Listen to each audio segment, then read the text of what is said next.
let me die happy?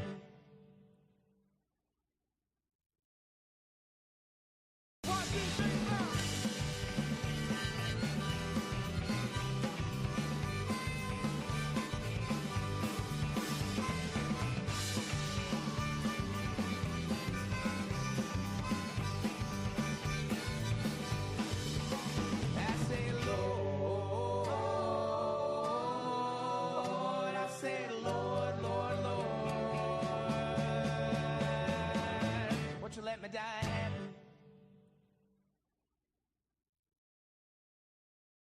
One, two, three, four.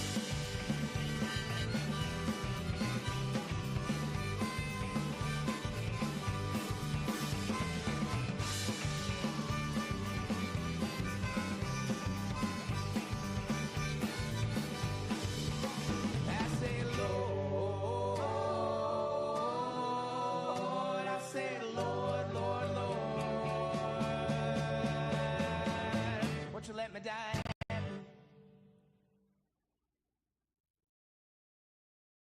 One, two, three, four.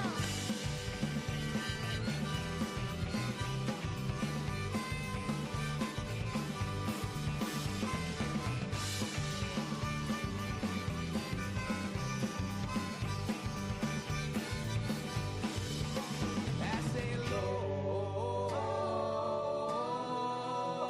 I say, Lord, Lord, Lord,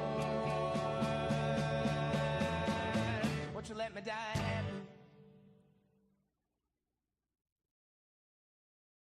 One, two, three, four.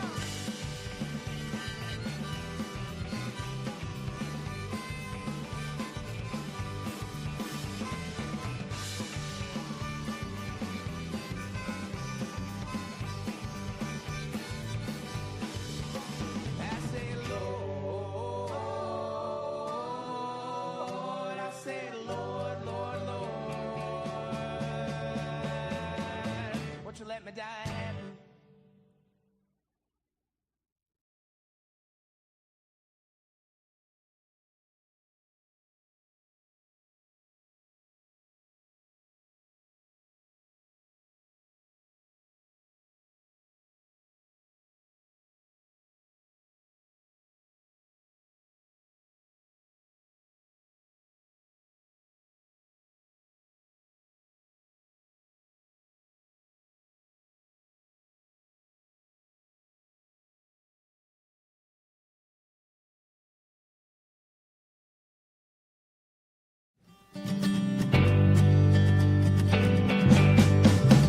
Yahweh said I was a better person than I knew I was. Hey folks, let's spend some time with some friends up north. I'm Ben Cominos from WHBY in Appleton. Joining us from WCPT in Chicago is Patty Vasquez, and from the Minocqua Brewing Company, here's Kirk Bankstead. We've got the usual suspects from our Substack page with us, as well as a special guest or two. Wherever you are, welcome, you're up north.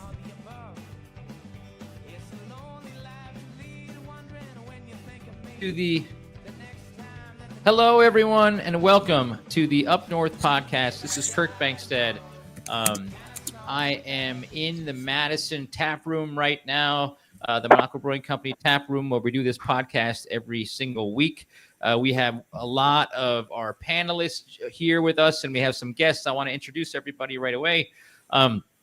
First of all, we have Ben Cominos from WHBY in Appleton. Ben, if your FM signal was larger, I could read that in your thing, but I can't, so let's let it ride. We have Amy Thomas, who is my chief of staff and chief of everything I need helper. And so she's the producer of the show. She's joining us from Milwaukee tonight. I believe do we have John Shelton with us today? John Shelton is with us. He is joining us from Professor John Shelton, joining us from Green Bay. He's the president of the American Federation of Teachers Union, and he's one of our regular writers on our Substack page. And then finally, our guest for this first segment is my friend, retired Colonel George Mason. He's got a house in Vilas County. That's how we met up in Minocqua. And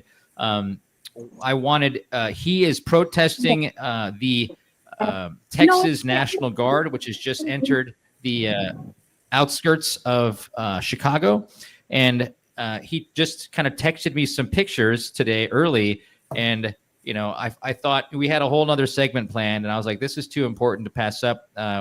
And George, and Mason, as everybody calls him, has spent a career in the military, and he knows a lot about why all of this stuff is illegal, which is happening in Chicago right now. So, without further ado, Mason, can you tell us what's happening in Illinois? Hey, Kirk. So I'm outside the entry control point, which you can see behind me, of the U.S. Army Reserve Center in Elwood, Illinois. You can see some soldiers behind this police vehicle.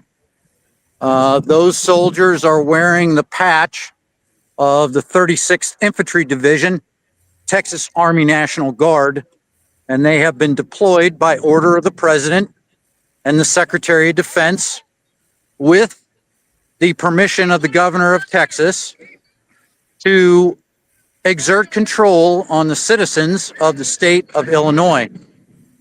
And some background information. I see Kirk's posting some pictures. Those I took earlier. The vehicles that will be used to transport some 36 Infantry Division soldiers outside the entry control points, some soldiers training in the background. So this deployment is in direct violation of what is known as the Posse Comitatus Act, which was passed in the Taft presidency, which prevents the use of any soldier in the United States in a law enforcement capacity. So this deployment is in direct violation of the Posse Comitatus Act. It is also in direct violation of something known as Title 10 U.S. Code, subsection 12406, which has 3 sections within it. The third one is what the president is using as an excuse for these mobilizations and deployments.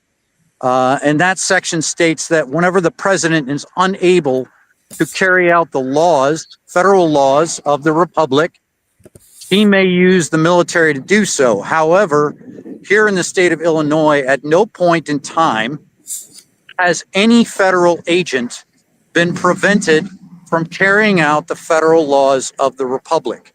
We have had 2 federal justices weigh in on this issue to date. One of them, a Trump appointee, both declaring that this mobilization and deployment, the mobilization in California and the mobilization for Portland, Oregon, are in violation of the Posse Comitatus Act and of Title 10 U.S. Code 12406. There will be a third justice who will be declaring the same thing within the next 2 days. We're also waiting to hear on a ruling that may end this deployment to Illinois overnight. I'm hopeful that that will be the case. Meanwhile, we have no idea what rules of engagement have been given to the soldiers of the 36th Infantry Division from either the SecDef or from ICE. So I have no idea what they have been told to do or not to do in the city of Chicago.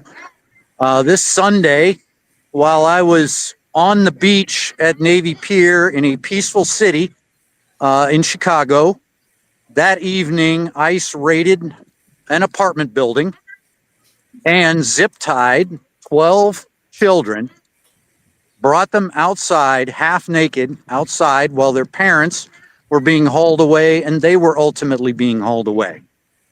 That is theoretically what this Army National Guard force is here to support, our ICE operations. However, they are limited by that U.S. code to only being present on federal property. Once they leave that property, they are subject to the laws of the state of Illinois. Kirk, I'll stand by for any questions you or any of the other guests have, but like I said, we're live. We've got some protesters here. Guys, you are live, streaming from up to Wisconsin. So it's refreshing to see some younger people out, unlike most of the protests I've been to. I'll turn it over to you, Kirk.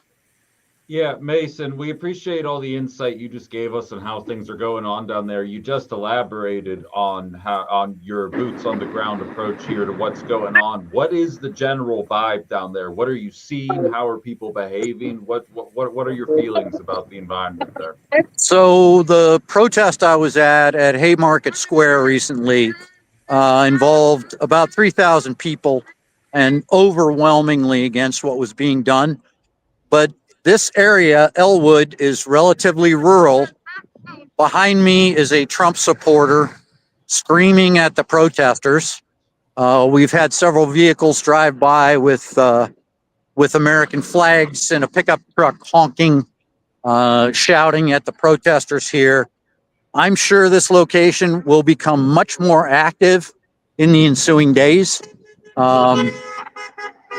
And someone just drove by flipping the bird to the protesters.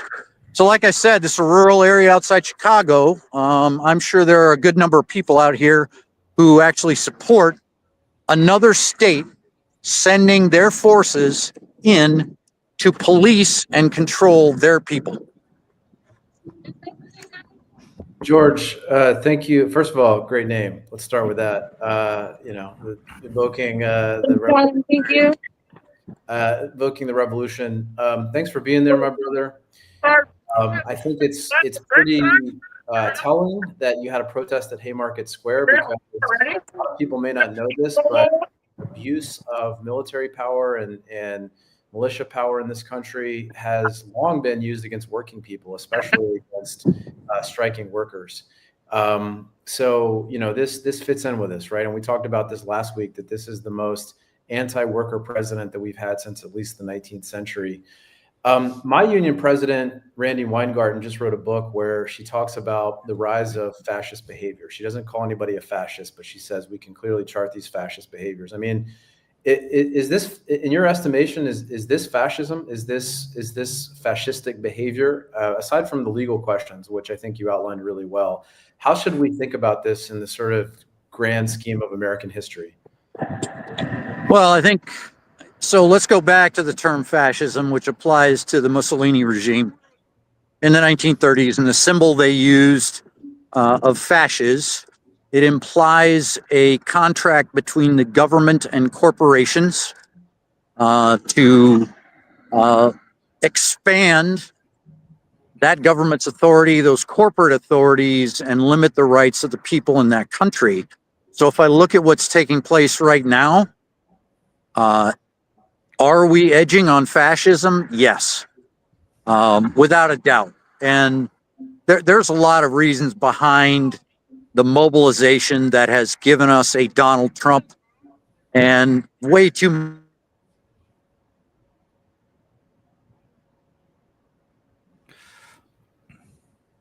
I think, George, you might have got cut off. You got me back? We got you back. Okay, so I think I answered the question on fascism. The last point I made was what is happening here today is illegal in accordance with U.S. law under the Constitution of the United States of America, which I swore an oath to and served for 38 years and will continue to do so. So here I am. I hear you. It's almost brought a tear to my eye, my friend. And that's what I was going to lead with next. So the next question is, I mean, you've been fighting for your country for 38 years. I mean, how, and now Trump is using, what you belong to and what you probably were very proud of throughout your career. He's using our military against us. How does it make you feel, and how does it make other officers, the folks that you've talked to and in retirement or active duty officers right now in the U.S. military? So I started as an E1 in 1982. I retired as an 06 in 2021. I have served in line units all the way up to the Pentagon, U.S. Army Europe, U.S. Forces Command, U.S. TRADOC. Never in my entire career of 38 years would I ever have expected to see what we are seeing today. I have been the person responsible for mobilizing Army National Guard soldiers in support of Title X responses for hurricanes, natural disasters. The last time there was a 12406 mobilization was in 1970 to support the U.S. Postal Service when they went on strike so that the mail will go through. This is not that. This is something drastically different. And when another state politically aligned with the administration is sending their soldiers to Illinois to do this, what I will tell you is this: in 5 years, are there going to be soldiers from the 33rd Division in Illinois down in communities in Texas controlling and policing them? Now, I think we all know the answer to that. It's not going to happen, but it could. So where do we go from here? Thank you, George. I appreciate all that you've done and all that you've done for the Minocqua Brewing Company, supporting us as well through some of the problems we've had. It's true. Not only do we have to figure out how to beat back ICE and navigate National Guards invading other states, we also have to negotiate how to resist in other ways. So we'll be back talking to Emily Berg, the a woman running for Congress in the third congressional district, right after this. Believe it or not, this podcast takes a lot of work behind the scenes to make Kirk & Company look like they know what they're doing. And a lot of the money that goes to pay our producers and editors comes from the sale of Progressive beer. The Minocqua Brewing Company sells Progressive beer all throughout Wisconsin, Minnesota, Illinois, and online to about 30 states. Never seen it? That's likely because we've been banned by distributors for our unapologetically progressive voice. To find where you can buy Progressive beer, go to MinocquaBrewingCompany.com and click the Retail Locations tab. That's MinocquaBrewingCompany.com and click Retail Locations. We get it. Your liver is under constant attack. Alcohol is a dictator that takes away your freedom. It distracts while doing its dirty work. It weakens your judicial system and governing bodies. If you give it too much power, you'll never be the same. We have the solution. 8647 THC Hop Water. Zero alcohol, 0 calories, tastes like patriotism. 8647 THC Hop Water. Liberate your liver. Buy 8647 THC Hop Water and Joint Session, our THC Orange Cooler, by going to thc.minocquabrewingcompany.com. That's thc.minocquabrewingcompany.com. The Up North podcast is sponsored by the Minocqua Brewing Company, who sells Progressive beer online across the country. If you like the show today, please consider buying one of our beer subscription packages for yourself or a loved one. You can subscribe to the Democrat, the Liberal, and the Progressive, which delivers four packs of beer to your door for 6 months, a year, or 2 years. To find where you can subscribe to get Progressive beer delivered to your door every month, go to MinocquaBrewingCompany.com and click Progressive Beer. That's MinocquaBrewingCompany.com and click Progressive Beer. The Minocqua Brewing Company is excited to partner with Brouhaha Coffee to create woke coffee.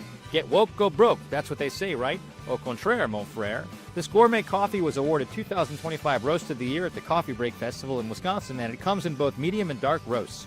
Support our political action and enjoy fabulous coffee at the same time. For our Up North podcast listeners, go to the MinocquaMarketplace.com, find coffee under the beverage tab, and type in Up North to get 10% off your order. That's MinocquaMarketplace.com and use the promo code UpNorth. Okay, folks, we are back to the Up North podcast, and I am excited to announce that we have a special guest today. Her name is Emily Berge, and she is Berge. Sorry, Emily. I had wine with you last week, and I still can't get your darn name right. Emily is running for the for Congress in the Wisconsin's 3rd district, which includes much of western Wisconsin. The 3 biggest towns are Eau Claire, Stevens Point, and La Crosse. Emily is the I should have had it. The city counts. She's the city council president, I believe, of the Eau Claire. You need to correct me, Emily, as soon as you jump in. Council president of Eau Claire. I got to know Emily in person last week, but we've been in communication ever since she decided to run. The 3rd district is next to the 7th district, where I grew up. I actually, Stevens Point, where I grew up, is now part of the 3rd district. So it's the only district. It's the one district that's the most important. It's the most flippable district in Wisconsin, and it's and one of the most vile people is one of our current congressmen there. So I care about this a lot. Emily has a history of leadership, of actually being an elected official, of actually doing the hard work of being an elected official. And what I'm also very impressed by is her willingness to show up. I've learned in this resistance world that really a lot of it is just showing up for other groups and other people that are activists. And she's been doing that around her district. And she's not spending 12 hours a day on the phone asking rich people for money for her campaign, which I'm sure her consultants are telling her to do. But I think there's another way, and she's doing it, I think, the right way. So, Emily, thanks so much for joining us. Yeah, thanks. Thanks for having me. Okay. Emily, this is Ben Cominos. I host Outside the Box up in Appleton. I've been following your race very closely. I like what I'm hearing out of you. You'll probably hear from me in the near future. I have to ask, we'll have plenty of questions about who you're trying to unseat and things like that. But as a progressive talk show host in Northeast Wisconsin, I have to ask, how receptive are people to your message? Because that's why your campaign kind of caught my eye to begin with. And I'm interested, are you hearing excitement? And specifically, are you hearing excitement from independents and the right? Because that's been my experience in the northeastern part of the state. People are very excited. They're fired up. Like Kirk pointed out, the third congressional district is 19 counties, and we have Eau Claire, La Crosse, Stevens Point as kind of the urban hubs, the blue dots in the Red Sea. And so as I'm traveling through the 19 counties, they're obviously, a lot of them are Republican, and people are, they're fired up in these red counties. They're on, even if it's like 10 protesters, they're out there, on the bridge in Black River Falls and in these other counties, they're out there protesting, fired up. And I am hearing, especially after DVO's latest antics with coming after the city of Eau Claire. I'm sure you guys all heard about that, how we had 2 council members make remarks online, and he threatened to defund the city of Eau Claire. And I stood up strong against him right away, said, this is not cool, DVO, you can't do this. And people came up to me, Republicans, Independents, Democrats, saying they really appreciated that, standing up for that, our First Amendment rights, because they're looking for someone to stand up strong in the face of a big bully. And so people want to see that. They want to see calm, steady leadership, which I provide. To be honest, I'm more well known in Eau Claire, being council president. I've been on council since 2018. They've seen me lead. They've come after me and our community before with immigration, refugees during COVID.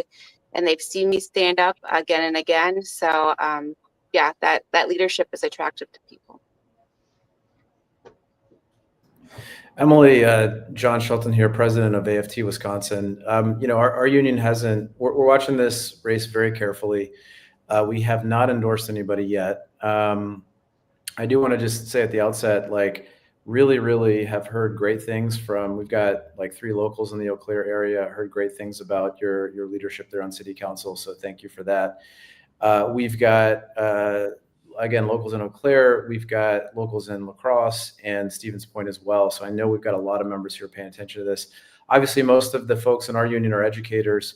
I probably don't need to talk about, the incumbent and how awful he's been for education, but just curious to hear, what are some of the things that you want to prioritize around public education? Why is that so important now? And how's that connected to your campaign? Yeah, well, and education comes up a lot as I'm going through the 19 counties. I mean, it always has, as I've run for office. Education is very a priority again, that's an issue that cuts across all political divides. And I think in urban areas and rural areas, because schools are the heartbeat of the community. And if we have to shut down schools, there goes the Friday night football games, and there goes the community centers for people. So it's really important for folks. And I realize that. I think, we've seen vouchers destroy public schools here in Wisconsin. I feel like Wisconsin's been a test case for how can we steal money, public dollars, and siphon it off to private schools. And, just with the Republicans in charge at the state level, it just keeps growing and growing. And now the national level, they've been looking at Wisconsin, and now they want to do it at the national level. And it's a dangerous game because it will result in closing of schools. And again, And I can't even say rural areas because now we're looking in Eau Claire, we're looking at now closing and consolidating schools. Like that just hit last week. So, and people are up in arms about that. So it's definitely a priority to me because it's a priority of the people. Yeah, and given what we talked about in our first segment, around what we're facing in terms of the authoritarianism, public education is kind of that bulwark. So it's great to hear you talk about all that stuff. Okay, so Emily, we have our audience is all over Wisconsin in the Midwest, and there's a lot of everybody buys my beer. Unfortunately, their name ends up, their email ends up on the Substack list here. So there's a lot of folks in California that are listening too. Derek Van Orden is not a household name outside of Wisconsin, probably outside of the 3rd district in Wisconsin, but he is one of the worst politicians I've ever known.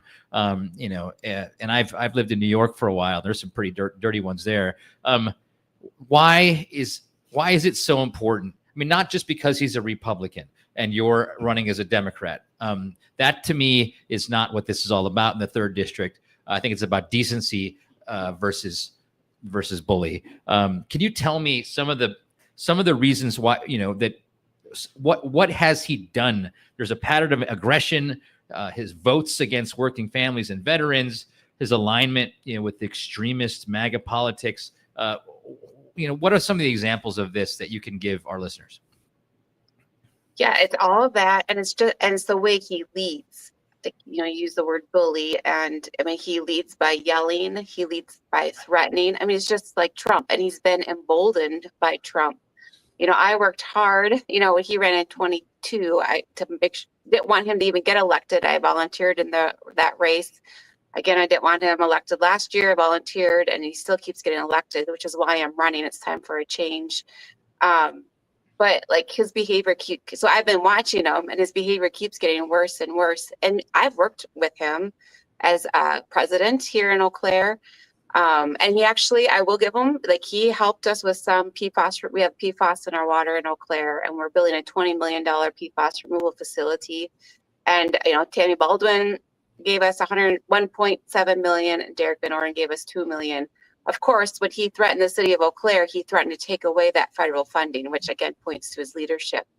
But I'm saying, I talked to him the morning before inauguration weekend, because I was going to fly out. I did fly out to DC to protest inauguration, and I talked to him that morning and just asking him for his help problem solving, because my 74,000 constituents are his constituents. And we have, homelessness is on the rise. We need housing solutions. I mean, that's what I'm working with my community here. And okay, we need federal help. And all he did, you can guess. He yelled, he blamed, he was not interested in any problem solving. And the conversation didn't go anywhere. And that's just he's not interested in problem solving. He's interested in blowing things up. He's interested in, blaming people, using his political privilege to punish, like what we saw with the First Amendment, him going after our First Amendment rights, threatening to defund the city of Eau Claire because of what 2 people said, because he didn't like that. We deserve better. And that's why I'm running. Thanks, Emily. We have to go to a break. We appreciate you coming, and thank you so much. And I wish you the best of luck. Yeah, thanks. Thanks, guys. Believe it or not, this podcast takes a lot of work behind the scenes to make Kirk & Company look like they know what they're doing. And a lot of money that goes to pay our producers and editors comes from the sale of our progressive t-shirts. The Minocqua Brewing Company sells t-shirts to supplement our beer sales because we've been banned by beer distributors for our unapologetically progressive voice. To find where you can buy our t-shirts, go to MinocquaMarketplace.com and go to Apparel. For Up North podcast listeners, get 10% off on all of our merch by going to MinocquaMarketplace.com and typing in promo code UpNorth. That's MinocquaMarketplace.com, promo code UpNorth. The Up North podcast is sponsored by the Minocqua Marketplace, or what we like to call the Amazon for progressives. Every product sold on the Minocqua Marketplace is made by a company that's pledged to never donate money to the MAGA movement. There's over 60 companies on our marketplace, and we sell everything from nuts to detergents to doormats. Save democracy with your wallet by shopping only at MinocquaMarketplace.com. For Up North podcast listeners, save 10% on any order in the store by going to MinocquaMarketplace.com and typing in promo code UpNorth. That's MinocquaMarketplace.com, promo code UpNorth. We get it. Your liver is under constant attack. Alcohol is a dictator that takes away your freedom. It distracts while doing its dirty work. It weakens your judicial system and governing bodies. If you give it too much power, you'll never be the same. We have the solution. 8647 THC Hop Water. Zero alcohol, 0 calories, tastes like patriotism. 8647 THC Hop Water. Liberate your liver. Buy 8647 THC Hop Water and Joint Session, our THC Orange Cooler, by going to thc.monacobrewingcompany.com. That's thc.monacobrewingcompany.com. The Monaco Brewing Company is excited to partner with Brouhaha Coffee to create woke coffee. Get woke, go broke. That's what they say, right? Au contraire, mon frère. This gourmet coffee was awarded 2025 Roast of the Year at the Coffee Break Festival in Wisconsin, and it comes in both medium and dark roasts. Support our political action and enjoy fabulous coffee at the same time. For our Up North podcast listeners, go to the MonacoMarketplace.com, find coffee under the beverage tab, and type in Up North to get 10% off your order. That's MonacoMarketplace.com and use the promo code UpNorth.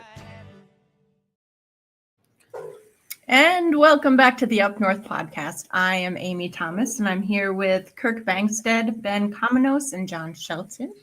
And I'm excited to introduce our next guest today. I was reading an article earlier this morning and ran across his name, Grant Sovereign. He's an immigration attorney and one of the founders of the Community Immigration Law Center there in Madison. And ironically, he just happens to grow up in the same town as me. So welcome. I'm grateful that you could be here and rearrange your schedule on such short notice. Yeah, thanks a lot for having me. I'm anxious to tell everybody about what they can do to help what seems like an impossible situation. Great, Grant. So I asked Amy to find somebody that's deep into the world of immigration, of what's happening with immigrants right now in Wisconsin. The ICE raids. I'm in Madison part-time. I'm up in Monaco part-time. I was in Madison when I heard about the first time that ICE started detaining Madisonians. And that infuriated me. And so I wanted to talk about it today on the podcast. Can you walk us through what you know so far about what happened last week, who was impacted, and what your team has been hearing from the community? Yeah, I would love to be able to say that that's the first that ICE has been active in Wisconsin, but it's one of the first times maybe in the Madison area that they've detained more than a few people all at once, and we've heard about it.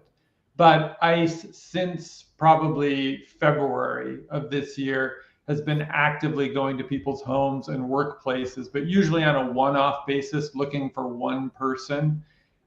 We have not seen the kinds of raids that are going on in Los Angeles or Chicago right now, but ICE has been very, very active in going after people who they are looking for. Now, they'll tell you that they're only going after people who have criminal records, but we've seen by the statistics so far that maybe 60% of the people have no record whatsoever, and 28% of the people have misdemeanor records. So these are for across the country. So in Wisconsin, there have been a lot of people, and we know this because the Community Immigration Law Center, which is a public defender service for immigrants who get picked up, detained, and are threatened with deportation in immigration court, we go to the Dodge County detention facility where most immigrants are taken in Wisconsin by ICE. So we go and visit there pretty often to make sure that they know that we're here and that we can help represent them. And Dodge has been chock full of people for months and months now. In fact, they move a lot of people to Indiana, Kentucky, and Louisiana when it's full, which is quite often, or sometimes they just move them there when they find out that they have a lawyer. So it's been pretty active so far, but it's only going to get a lot worse.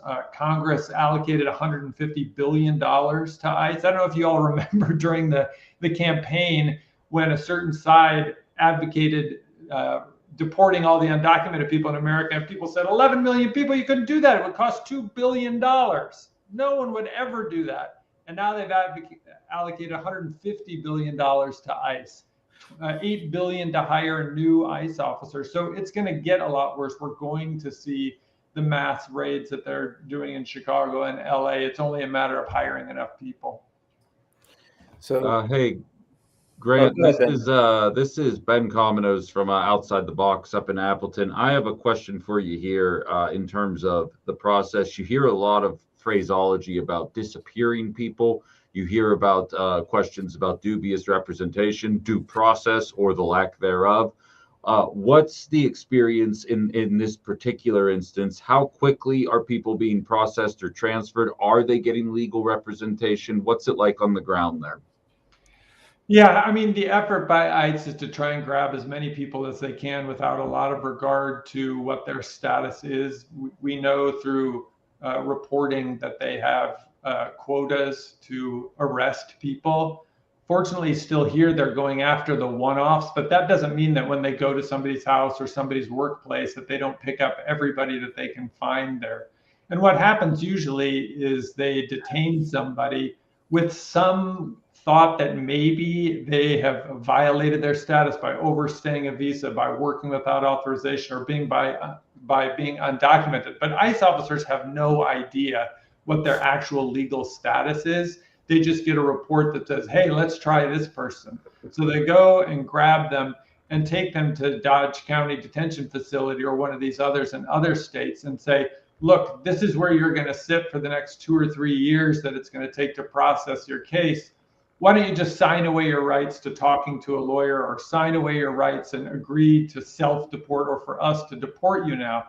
And if you see that you're in a prison and you haven't committed a crime and you think you're going to stay there for 2 or 3 years, people are likely to sign something that says, get me out of here. The real problem, though, is, I mean, that's terrible enough that people are losing their due process rights to even go to a court to determine whether or not they're deportable, to determine whether or not there may be a defense to being deportable, like they're going to be sent to a country where they're going to be persecuted or really terribly injured or killed. But the worst part is, I think the administration thinks that everybody comes to the United States to take American jobs, and because our economy is so much better. But what they don't take into account is the fact that a lot of people leave where they are because they just can't live there anymore. And they come here and they apply for asylum under the laws that exist in the United States. And this government thinks that they can make the situation so bad here for them that they will just agree to go back. But a lot of these people are never going to agree to that. So they sit in jails and wait for a hearing that could be years off, or they don't get a chance to see a lawyer because they waive away their rights because ICE is trying to just get up the numbers as fast as they can. So I just want to, thank you for doing the work that you do every day. I'm John Shelton. I'm president of American Federation of Teachers Wisconsin, have locals across the state, and I live in Green Bay and active in the community here. And, we're not all attorneys, right? I mean, so like it's great that you can do the kind of work that you do. Most of us are not attorneys. For those of us who want to do something, I mean, it sounds like one of the biggest things that we need to do is think about making things difficult for ICE on the point of contact, given all that you just said. What are things that we can legally do, to try and protect our immigrant brothers and sisters, and actually non-immigrants in many cases, who are just being swept up in this? Like, what are things we should be doing as communities who care deeply about this? Well, I would point you to 2 great organizations in the state who are training people to be upstanders instead of bystanders in situations like this. It is getting very complicated because ICE is getting very aggressive against people who are getting in their way right now. So I wouldn't want to tell you right now without a lot of explanation about what you should and shouldn't do. But if you look at the websites or get in touch with Voces de la Frontera, it's mostly out of Milwaukee, but all over the state, or Centro Hispano of Dane County. Both of them are providing trainings for people to become upstanders, and you could do it online, you could do it in person and learn about it. Take the time to really understand, because I'll tell you, there is nothing better than the look in ICE's eyes when they find out that somebody actually knows what their constitutional rights are, and people don't just let them into their home when they're not authorized to be in there. Or when the ICE lawyers see that there's a community immigration law center lawyer representing somebody in immigration court, it really deflates them because they know they can't just run over people's due process rights. So I think it would be great if people did that, John. They're providing those kinds of things, and there are other guides through their websites that explain what individuals' rights are.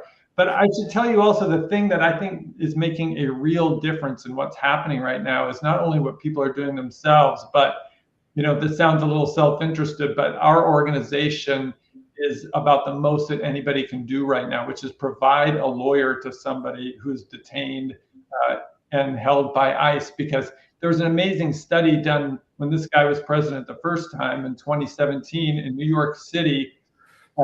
There were only about 10% of the people who had lawyers in immigration court. And I think we all think if ICE, they know what your status is, they pick you up, they detain you, they take you to immigration court, you see a judge, and you're out of here. But it turns out ICE doesn't really know your status, and no one knows if you're deportable until a judge decides. But if you don't have a lawyer, this study showed you had a 96% chance of being deported if you didn't have a lawyer. The New York City Council gave an organization like SILC, the Community Immigration Law Center. I know it doesn't sound exactly right, but KILC doesn't work. So, the law students started calling us SILC. I like it. It's smoother. It's nicer. But they found out that New York City Council gave an organization like SILC $10 million and gave everybody in New York immigration court a lawyer. And 2 years later, they found out that only 50% of the people were deported instead of 96, which is outrageous because it means 50% of the people, 46% of the people were being deported who shouldn't be. Not because these clever lawyers were getting around the rules or finding loopholes. It was because nobody was applying the law. And without a lawyer, you have zero chance now. It used to be 4%. Now it's 0. People don't speak the language. They've never been in these proceedings before. You have no chance. And if you get somebody a lawyer, then they have a real fighting chance. And even if they're not the ones who don't get deported, just the fact that you have a lawyer there to help find your family, tell you when you're going to be deported, how you can come back, makes an enormous difference. So that's what our effort is to raise enough money to hire a lawyer for every person who can't afford one in Wisconsin. So we should all be donating to SILC then, is what I'm hearing. So let's do that. Amen. We definitely that's great. That's great advice, and it's wonderful to hear that with a lawyer, a lot of these folks can get helped. We're watching videos, especially in Chicago. We're going to be talking about a good one where people in their cars started honking their horns, started crowding around ICE officials, in Chicago when they were roughing up somebody. That's throwing salt in the gears for me. We've got a minute until we get out, but could you, other than being able to get a lawyer, what's a nonviolent way to be effective at helping people who are being roughed, just punched and detained, punched and throttled, on the streets? Yeah. It's a really difficult question. I wish I could give you an easy answer, but we're talking about federal law enforcement right now, and we are talking about lawyers. And to be honest, this is the last chance that we have with this administration is to apply the laws. So what I'm saying is immigrants need lawyers to get themselves out of this situation. I can't say that, telling you exactly what you could do in a situation like that, other than learn what your constitutional rights are. And in a minute, I can't tell you your constitutional rights, but the 4th Amendment and the 5th Amendment protects you and other people. And going to Voces de la Frontera or Centro Hispano and learning about what an administrative warrant is versus a judicial warrant, and how ICE can't just come into your house or your workplace with an administrative warrant that they sign themselves and pretend is a real warrant. Those kinds of things make a big difference. Or they can't come into your car if you're with a friend who looks like they might be foreign or they think might be out of status for some reason. So I wish I could comply with that, Kirk, but we're going to teach people how to do it. Great. Thanks so much, Grant. We've got to go to a break. I really appreciate all the work you're doing, and thanks for joining the show tonight. All right. Thanks for getting the megaphone out there. Awesome. Believe it or not, this podcast takes a lot of work behind the scenes to make Kirk & Company look like they know what they're doing. And a lot of the money that goes to pay our producers and editors comes from the sale of Progressive Beer. The Monaco Brewing Company sells progressive beer all throughout Wisconsin, Minnesota, Illinois, and online to about 30 states. Never seen it? That's likely because we've been banned by distributors for our unapologetically progressive voice. To find where you can buy progressive beer, go to MonacoBrewingCompany.com and click the Retail Locations tab. That's MonacoBrewingCompany.com and click Retail Locations. The Up North podcast is sponsored by the Monaco Marketplace, or what we like to call the Amazon for progressives. Every product sold on the Monaco Marketplace is made by a company that's pledged to never donate money to the MAGA movement. There's over 60 companies on our marketplace, and we sell everything from nuts to detergents to doormats. Save democracy with your wallet by shopping only at MonacoMarketplace.com. For Up North podcast listeners, save 10% on any order in the store by going to MonacoMarketplace.com and typing in promo code UpNorth. That's MonacoMarketplace.com, promo code UpNorth. The Up North podcast is sponsored by the Monaco Brewing Company, who sells progressive beer online across the country. If you like the show today, please consider buying one of our beer subscription packages for yourself or a loved one. You can subscribe to the Democrat, the Liberal, and the Progressive, which delivers four packs of beer to your door for 6 months, a year, or 2 years. To find where you can subscribe to get progressive beer delivered to your door every month, go to MonacoBrewingCompany.com and click Progressive Beer. That's MonacoBrewingCompany.com and click Progressive Beer. Believe it or not, this podcast takes a lot of work behind the scenes to make Kirk & Company look like they know what they're doing. And a lot of money that goes to pay our producers and editors comes from the sale of our progressive t-shirts. The Monaco Brewing Company sells t-shirts to supplement our beer sales because we've been banned by beer distributors for our unapologetically progressive voice. To find where you can buy our t-shirts, go to MonacoMarketplace.com and go to Apparel. For Up North podcast listeners, get 10% off on all of our merch by going to MonacoMarketplace.com and typing in promo code UpNorth. That's MonacoMarketplace.com, promo code UpNorth.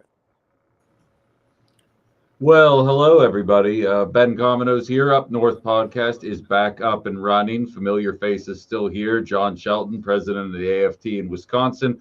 Amy Thomas, the woman who helps to keep this all running behind the scenes here. And, of course, the person who put everything together here, Kirk Bankstead, down at Monaco Brewing Company. We're just about done with the show today. We're about to wrap it up, hitting the fourth and final segment of the day. And we don't want to leave you. There's a lot of downer news out there. Trust me, a lot of us swim in it every single day. We know that, and it's important to try and maintain that positivity. The Lord knows I'm that beacon of plucky optimism that you guys are looking for right now. We got a lot of good stories that we've been focusing on that we'd like to shine a spotlight on that shows that while everything is feeling rough out there, some good things are happening. And if it's all the same to you, Kirk, I'd at least like to start with this Portland story that's taking place out there right now. The federal judge officially moving to block the National Guard from going over there. It's going to last at least until 10/19. And what I find so awesome about this story, there's actually, if you haven't seen the most recent update taking place just before we kind of kick this off, there's a borderline, it's almost like a quasi-furry group that's out there right now. They're dressed as Reptar from Rugrats. They're all having a good time. They're partying. They're having fun. Because I love this story because not only is it nonviolent, if there's anything we've learned this week, whether it's AOC making fun of Stephen Miller for being short and Fox News dedicating 24 hours to like defending Stephen Miller's manhood, it's not a matter of getting aggressive or getting angry. It's a matter of making them look and feel stupid. And if you're trying to tell people that Oregon's a war zone and you go over there and you see people dressed like Rugrats characters and unicorns, well, that's two very different stories that I think anybody, if they're capable of looking at this stuff without a political lens, might actually allow for some of us to let our guard back down and return back to what was. So I absolutely love what I am seeing out of that state. And hopefully scenes like this afternoon kind of push us towards no National Guard whatsoever, but we'll see what happens. Kurt? John, I wanted to throw it to you. What is any on the labor side? This is the feel good section of our podcast. Anything that you can report to our audience on the labor side? Are there any positive things happening? I know there's tons of things. Yeah, I mean, I've written about this for the Substack. It seems like there's so many negative things happening, but number one, like let's focus on all the kinds of resistance that we've seen happening. I was actually just about to put this in the little chat that we have here, because I'm not actually feeling deflated about this. Like some of the stuff that we've talked about today. I mean, just look at the three segments that we've had.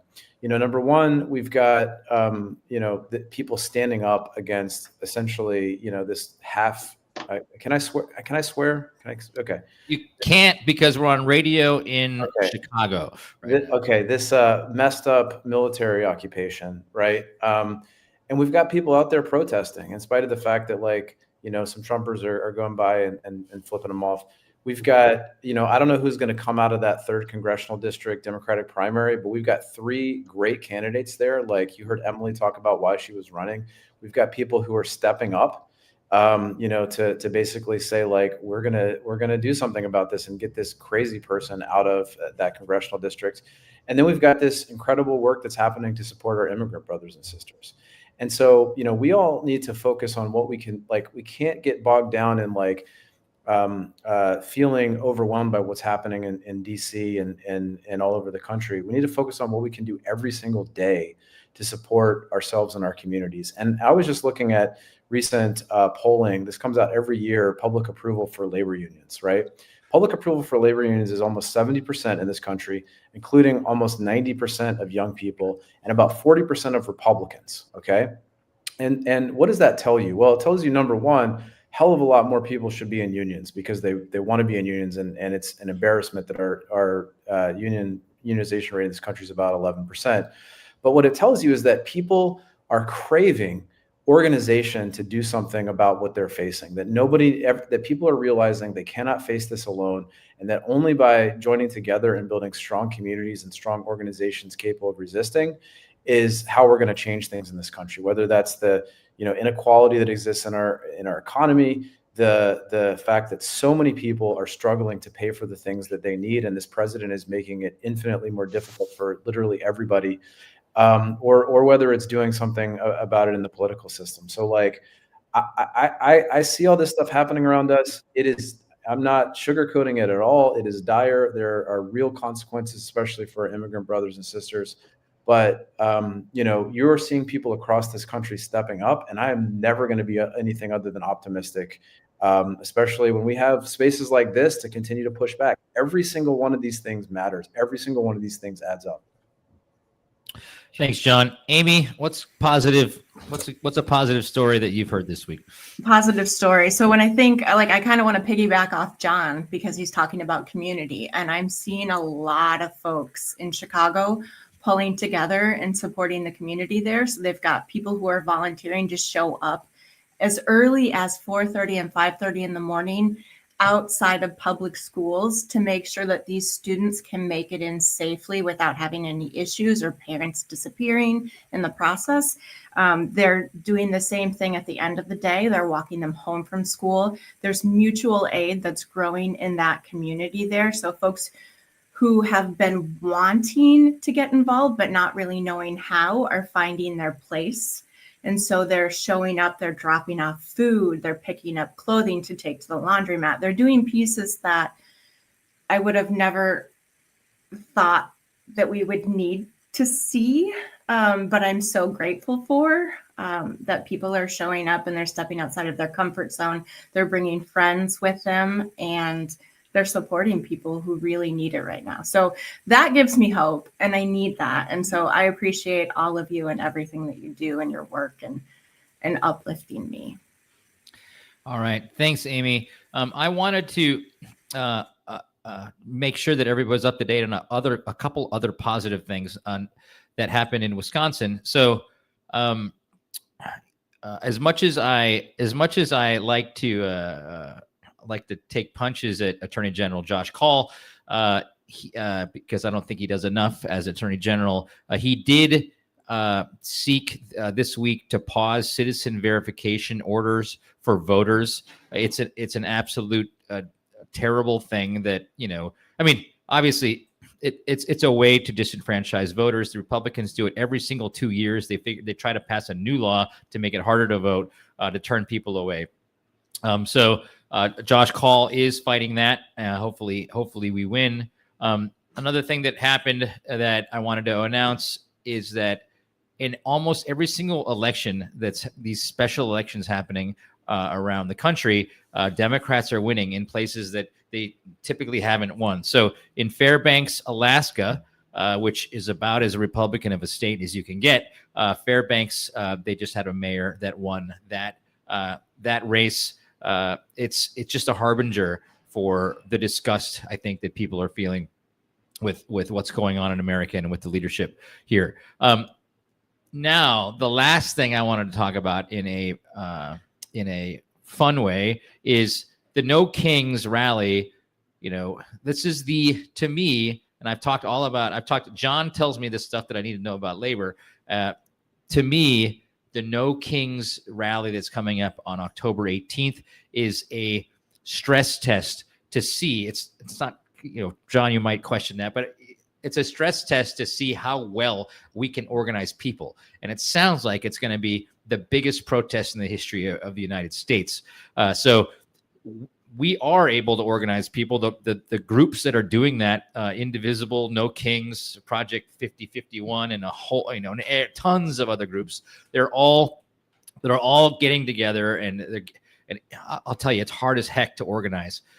That's why I don't join a lot of these calls, because everybody's got to say everything all the time. And I'm like, I don't work like that. I gotta be the president of my company. I just can't spend all time talking. So it's so hard to organize people, but it's getting done. And so that's very positive. In the Madison Tap Room, we are going to have some events. On Saturday, you can make a sign for the big protest happening in Madison. We are doing a bluegrass jam from 3 to 6 after the protest if you want to decompress. And then our own manager is spinning some of his own tunes until close. On Sunday, we are extending the party. We are having a street party out in front of our building with a No Kings concert and a beer release party. We have Brass Knuckles playing from 1 to 2, Soul Call from 2 to 3:15, and Tanny Diakite and the Afro Funk Stars from 3:15 to 5. We are making No 15 a 2-day event. So that is the kind of the wrap up for what we're doing.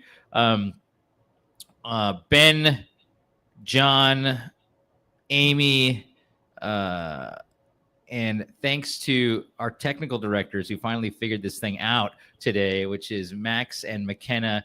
Amy put the show together. I appreciate all you guys being here and all you guys supporting us. And folks, tune in next week, same time, same bat channel, Wednesday, 6 to 7 for the Up North podcast. We will see you next week.